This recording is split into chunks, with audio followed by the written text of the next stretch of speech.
Tagad esam nonākuši līdz Čehijas virtuvei, kur tagad izstāstīšu par virtuvi, pēc tam būs atkal pauzīte, tad jau, un tad latviešu valodā mazliet par Čehiju.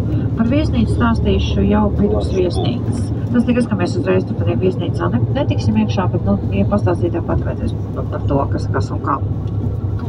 Ну, теперь я расскажу про кухню чешскую, потом уже будет остановка, и тогда уже про гостиницу. Перед гостиницей, да, на латышском языке информация немножко про Чехию, потому что, как я говорила, уже Светлана на русском языке очень много будет рассказывать про Чехию и про Прагу тоже. Nu, tātad es jau par to virtuvi, kad jau iesāku, par tiem slavenajiem knēdeļiem, bet, šie te knēdeļi veido tādu čehu virtuvē tāda tradicionālā trīsvienība, tā var teikt.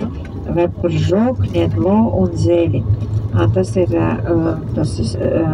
cūka cepta, kāposti un knēdeļi. Kāposti skābēta, kāposti praktiski, jā, un knēdeļi. Nu, tie knēdeļi skābēta kāposti praktiski ir pie visās ēdienreizēs, pie dažādām gaļām.